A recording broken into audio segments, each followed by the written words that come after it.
Hello, everyone. My name is Mario Delgado. I am a student here at FIU in the Introduction to Horticulture Science course.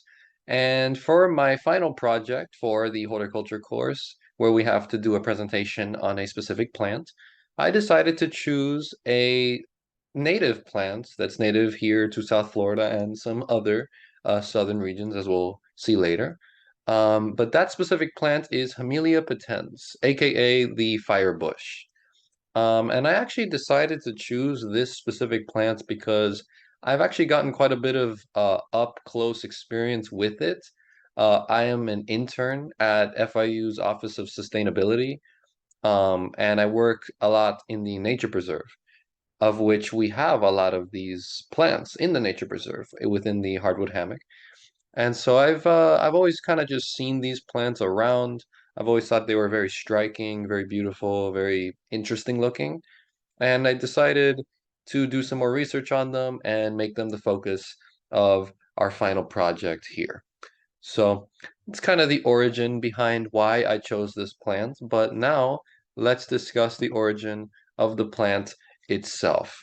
So Firebush, which is scientifically known as Hamelia patens, is actually a species of evergreen shrub that is native not only to South Florida, as we've said earlier, but also to other southern regions in the tropical and subtropical Americas, like Mexico, as well as South and Central America. And my family is actually Mexican, so they had some experience seeing this plant. And when growing up, my mom was telling me some stories about having seen this plant before. So that was another factor in choosing this plant as well. But moving on, this plant is in the same family of plants as coffees and gardenias.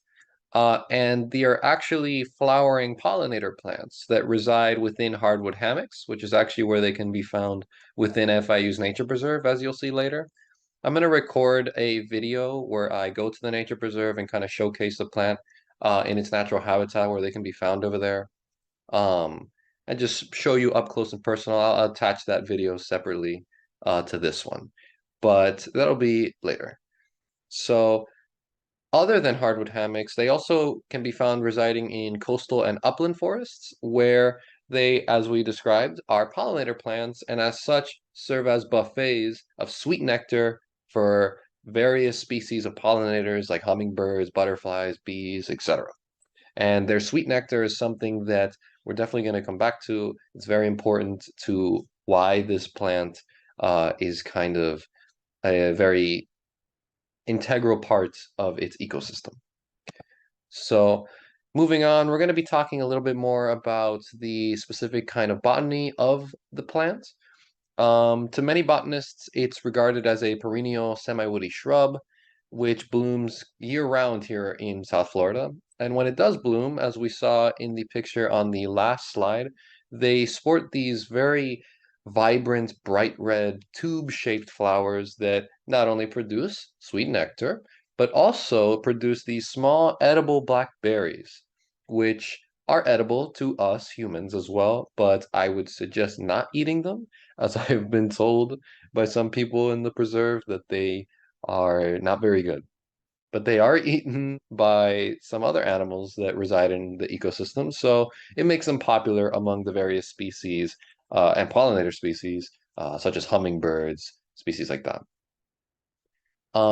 Moving on to some more of the kind of physicality of the plants. Firebush here in South Florida can grow up to 15 feet in height, which is fairly tall for a shrub of this species.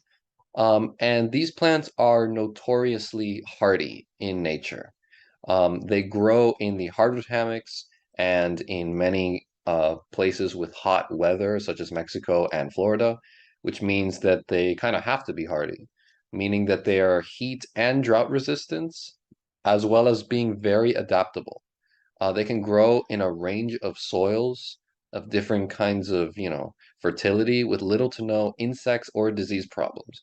Most of the insects that are going to be messing with this plant are butterflies, bees, pollinators like that. So they are very hardy, resistant to heat and drought, which is useful here in Florida, at least the heat part.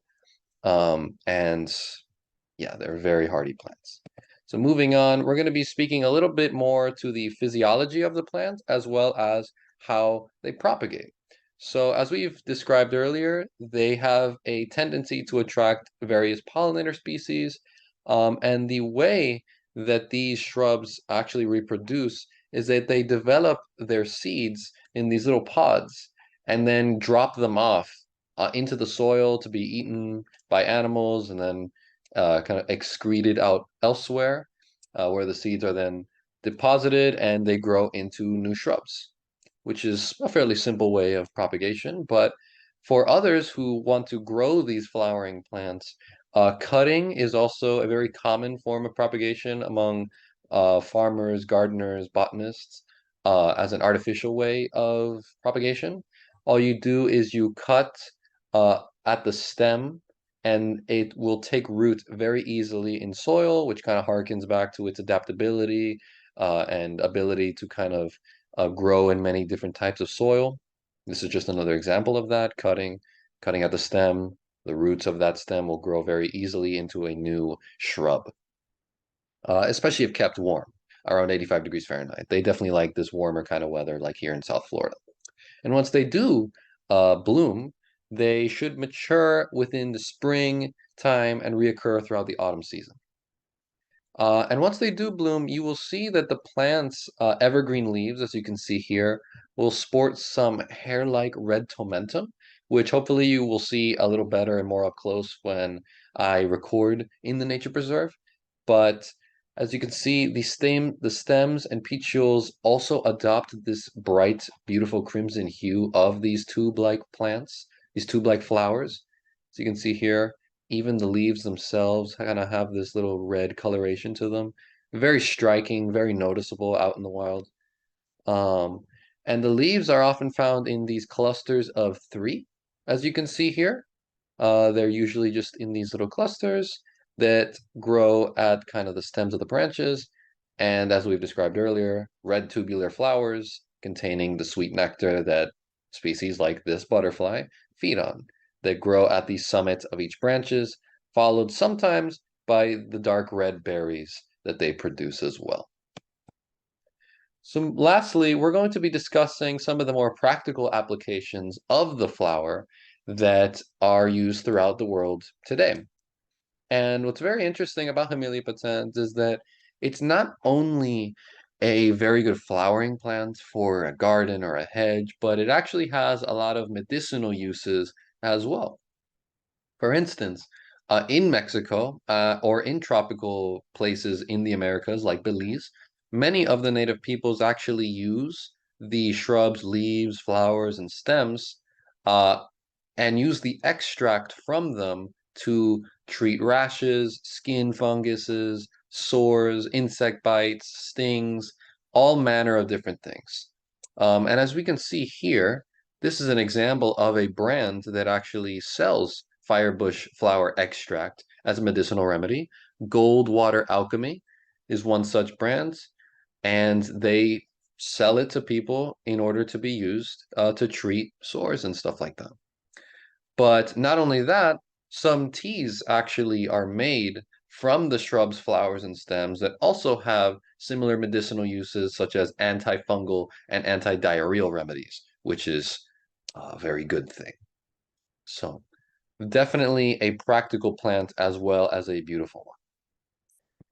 And so that is about it. I will attach the video of me going to the nature preserve and showcasing this plant in its natural environment, but I want to thank you for watching this video. Thank you for taking the time to appreciate my project, and I hope you enjoyed learning a bit more about Hamelia patens, the firebush.